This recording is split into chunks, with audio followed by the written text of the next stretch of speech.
Hello, and welcome to Glow, Gina's Lifestyle of Wellness. I'm Gina Santangelo, and as always, I promise to keep it short and sweet so we can connect, learn, and reach higher together. I hope you had a wonderful week and you are ready for the information I have for you today. Let's begin with a short meditation to set our intentions, become completely present, and receive this information I am bringing to you. Take a deep cleansing breath. Fill your lungs and know the air is traveling to all points in your body. Hold briefly. Exhale. Let today's worries, to-dos, annoyances, and even triumphs drift away. Give yourself this moment. Envision a single light that shines warmly from your head to toes. Feel its safety, its guidance, its love. This time is yours for growth, new perspectives, for new possibilities. Be open, be love. Today's chat is all about the sweetest offender. In my Eat Clean, Live Free book, I share an enlightening quote from Dr. Mark Hyman. Here goes. Quote, "Sugar, it's the new tobacco. Worse, it's the secret destroyer. Unlike cigarettes, the warnings about sugar are mere whispers at best.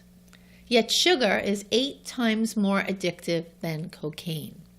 And Americans are consuming 152 pounds of sugar in 1 year." End quote. So, do I have your attention now? 8 times more addictive than cocaine? That is not only powerful, it's horrifying. The real issue? Sugar is everywhere. We have bucket loads hidden in processed foods, and it's a culprit for hormone fluctuation, mood swings, energy crashes, depression, diabetes, hypoglycemia, obesity, elevated cholesterol, tooth decay, oral disease, and so many more troubles. Let's do a crash course. Welcome to Sugar 101. First off, sugar is a carbohydrate. We know carbs give us energy and fuel the brain. Our brains are absolutely the most energy-demanding organ in our body. When you put crappy sugar in your mouth, you fuel your brain with garbage. Really? It's like putting diesel in your gas tank that needs regular fuel. Good luck. It's a big chain reaction. First, the mouth opens, next the sugar goes in, boom. Your whole body jumps into life, kicks up, springs to attention. And that sweet taste triggers your pancreas to release insulin. Glucose speeds off to the blood for energy. Now, if you don't use that energy right away, you'll experience lipogenesis. Lipo what? Let me put it in more basic terms. You now own more body fat. Party on. The more sugar you eat, the more insulin your pancreas must provide. Too much sugar in your mouth can lead to an exhausted pancreas, which can lead to insulin resistance. Bottom line, your body will become less efficient at regulating blood sugar while it grows bigger. And the doors open wide for all kinds of disease. We can't call this Sugar 101 and not embrace a little science. Here goes. Glucose, fructose, and sucrose are all simple sugars. You might not be able to taste the difference, but your body knows which one it's getting and will most definitely respond accordingly. Here's the quickest breakdown. Glucose, or blood sugar, initiates metabolism. Almost all carbs become glucose once you eat them. They are used for instant energy or saved in muscle cells or the liver for energy you might need later. Glucose will get your pancreas pumping. Fructose is the natural sugar from fruits and veggies. Problem is, it gets added to processed foods in colossal doses. It produces more fat than glucose and does not activate the release of insulin. When you get small amounts of fructose in fresh produce, it's great, but its overuse in processed foods has created a nightmare. We're talking elevated blood pressure, kidney and liver harm, low-level inflammation, which can lead to a stroke or heart attack, weight gain, and a big popping beer belly. Fructose acts more like fat in the body than other carbs. Sucralose is a table sugar. It comes from sugar cane or sugar beets and is also found in fruits and veggies. When we eat it, it becomes glucose and fructose. I know it's a little confusing, but this is important stuff because when we eat sucralose, our bodies will use the glucose for energy and pour that fructose right into fat production. So now, what is high fructose corn syrup? I'm glad you asked.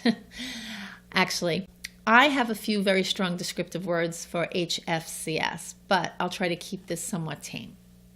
It's made from GMO corn, and it goes through its very specialized chemical brewing process. It is exposed to electrified mercury. Well, that's a big yum. And the corn kernels break down to make high fructose corn syrup. We, the consumer, get an extra special bonus, mercury contamination. It's like a bad movie, and we get to be the lead role here. If you remember one thing about this podcast, but please try to hang on to as much as you can, avoid HFCS. It's also called isoglucose, glucose-fructose syrup. Honestly, it's like an evil nursery rhyme. Corn syrup and fancy fructose. Just say no. You're probably familiar with the glycemic index. So, what's so important about the glycemic index is that it can help you make healthy choices when it comes to balancing carbs and sugars. Here's the basics. Glycemia refers to sugar in blood. Low glycemic foods raise blood sugar slowly. By contrast, high glycemic foods quickly convert to sugar in the body. You can always rely on common sense. White bread and cookies are high glycemic choices, whereas green leafy veggies, asparagus, cauliflower, etc. are low glycemic choices. Healthy eating, right? But when you aren't so sure, you can turn to the glycemic index. It measures and calculates carb-containing foods and how fast those foods raise blood sugar. GI numbers break down like this. 55 or less equal low, 56 to 69 equal medium, 70 and higher equal high. This is all good, but some wonderfully nutritious fruits like watermelon, cantaloupe, pumpkin, papaya, and pineapple are considered medium to high GI choices. Not to worry, there is yet another guide that puts this all in better perspective. Thanks to the work of some Harvard scientists, this one's called the glycemic load, and it takes into account the effect of single serving of carbs in conjunction with the glycemic index, giving us a more complete understanding of the effects of specific foods in our body. A quick GL breakdown is 10 or less equal low, 11 to 19 equal medium, 20 or more equal high. All this spelled out in greater detail in my book, Eat Clean, Live Free. But the cool thing about GL is that all those high GI fruits are low GL fruits, meaning enjoy the nutritious fruit without guilt. Concentrate on low GL diet, which, by the way, can reverse illness patterns in the body, and never underestimate the destructive power of sugar. I really can go on here, but my final words will be about agave, because I know so many people believe in it as a healthy sugar substitute. So how can I put this gently? Agave is a gimmick. It's not nature's healthy nectar. It is just another marketing ploy. First, its fructose content is 90%. Awful. This natural gift goes through mega processing with chemicals and or heating Just avoid it completely. My first suggestion would be stevia. That would really be the go-to sweetener for everyone.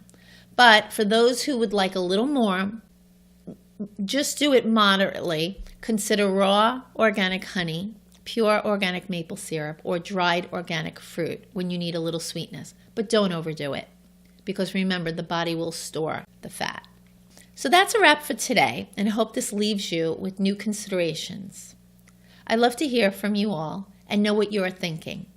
Please comment below or send me an email. My hope is that something I said to you today resonates and has served you. My goal is to help as many women as I can love the body they are in and live the life they love. So thank you so much for being here with me. Come see me at www.ginasantangelo.com and grab my complimentary booklet, Turning Back the Clock, 7 Secrets to Looking and Feeling 10 Years Younger. Also, I have a great forum called Glow on Facebook. I will post the link below. Feel free to request to join the group. There you will become a part of the Glow community, learn great lifestyle choices to help you love the body you are in and live the life you love. It's my heart focus. Until next time, be love.